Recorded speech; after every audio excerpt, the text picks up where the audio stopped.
ऐसे पेड़ लगे हैं जिसमें फूलों के रूप में सांप की तरह फलियां उगती है। बिल्कुल नागों की तरह आप इसे देखेंगे तो हैरान रह जाएंगे। खास बात यह है कि इन पेड़ों के आसपास सांप फटकते भी नहीं हैं।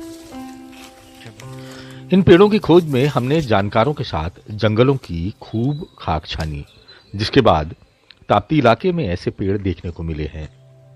खास बात यह है कि नागों की तरह दिखने वाले इन पेड़ों की फलियां अगर रास्ते में पड़ी दिख जाए तो अच्छे इसे सांप समझकर भाग खड़े होते हैं। यह अनोखा वृक्ष लोगों के लिए कौतूहल और जानकारों के लिए जिज्ञासा का विषय बना हुआ है। लोग इसे देखने जिज्ञासावश भी जाते हैं, तो वहीं इसका धार्मिक महत्व होने के कारण इस वृक्ष को नमन करने भी पहुंचते हैं। इस अनोखे वृक्ष का नाम है गरुड़ वृक्ष, जो आसानी से ना तो हर जगह उगता है और ना ही देखने को मिलता है।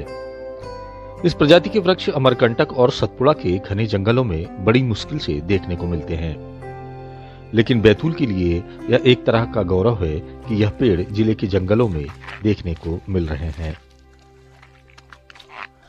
ताप्ती नदी के रास्ते पर बैतूल परातवाड़ा स्टेट हाईवे के किनारे एक नाले के सामने हाईवे के पास लगा यह पेड़ वर्षों पुराना है। इस पेड़ पर अभी भी नाक की तरह आकार वाली फलियां लगी हुई है।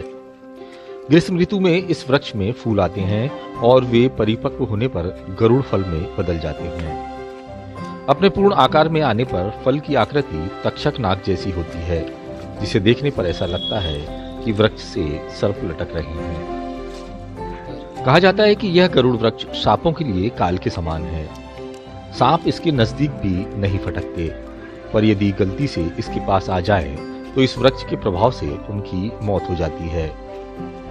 ऐसा माना जाता है कि गरुड़ सांपों के दुश्मन है, जिसकी वजह से इस वृक्ष के पास आने मात्र से सांप अपने आप ही मारे जाते हैं।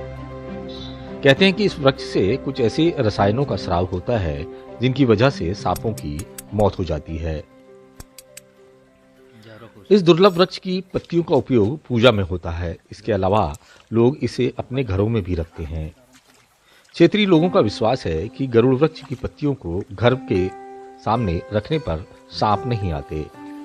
ग्रामीण पत्रकार मनोहर अग्रवाल की निशानदेही पर हमने भी इन पेड़ों का जायजा लिया। श्री अग्रवाल के मुताबिक पेड़ पर लगने वाली फलियां हूबहू सांप की तरह होती है। इस पेड़ के पास कभी सांप नहीं पहुंचते, और अगर गलती से पहुंच भी जाए तो उनकी मौत हो जाती है। श्री अग्रवाल के अनुसार गरुड़ और सांपों की दुश्मनी जगजाहिर है। ऐसे में यह पेड़ सांपों के लिए एक तरह का काल है। पौराणिक लिहाज से वे बताते हैं कि मेघनाथ ने जब भगवान राम और लक्ष्मण को नागपाश में बांधा था, तब गरुड़ को इस नागपाश को तोड़ने के लिए लाया गया था। तभी इस पेड़ की उत्पत्ति हुई थी। ग्रामीण इलाकों में लोग इसकी फलियों को लाल कपड़े में लपेटकर दरवाजे पर बांध देते हैं। फलियों में एक प्रकार की गंध होती है, जिसके कारण सांप इसके आसपास भी नहीं फटकते। यह अत्यंत दुर्लभ वृक्ष होता है, जिसका तना कठोर होता है